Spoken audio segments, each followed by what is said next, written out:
Qalabka loo yaqaan rectangle ayaa wuxuu yahay qalab la mid ah line-ka, waxaa loogu talagalay asigana inaad wax ku sawirto. Qalabkaas waxaa laga dhex heli karaa menu kore, waa sawirkan. Kili ku dheh ama waxaa isticmaali kartaa keyboard shortcut adigoo hal mar taabanaya R. Markaa rabto inaad wax ku sawirto qalabkan, waxaa suubinaysaa kow, meel ayaa kili ku leedahay. Kadibna mouse-kaaga ayaa soo jiidaysaa. Kilig markaa ku dhahday sii daay. Kadib mouse-kaaga soo jiid, dhinaca rabto u jiid. Haddana kilig ku dheh ee sii daay.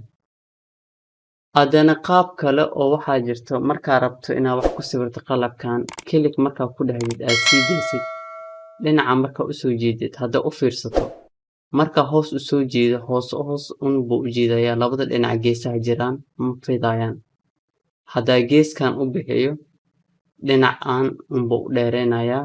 Dhinacyada geesaha kale, labada geesaha kala jiraan ma dheeraanayaan. Marka haddaa rabto inaad afarta gees hal mar isla weynaysisid, waxaa taabanaysaa markaa kilig ku dhahda kadib keyboard button-ka ku yaala control ayaa hal mar taabanaysaa. Kadib hadda markaa jiido afarta gees isku si ayay u wada fidayaan. Kilig ku dheh sii daay. Option-kan oo markaa sawiraysid wax oo afarta gees isku si u fidayaan markaa rabto inaad off iska dhahdo, waxaa taabanaysaa kaliya haddana keyboard button-kii control ayaa taabanaysaa.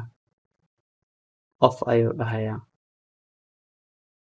Ugu dambeyntii, haddaa rabto kale in aad sawirto cabirid adiga ku gaar rectangle oo cabirid gaar ku wado haddaa rabto inaad sawirto, uma baahnid inaad qalinka maanta dhan sidan u soo jiidid.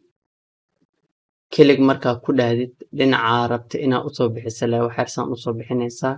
Kadib waa qoraysaa ilaa cabiraadda intee rabta inaad la ficaysiisid. Hadda tan oo kale waxaa ka dhigaynaa 10 feet, by 20 feet. Enter. Automatically ayadaa isfidinayso.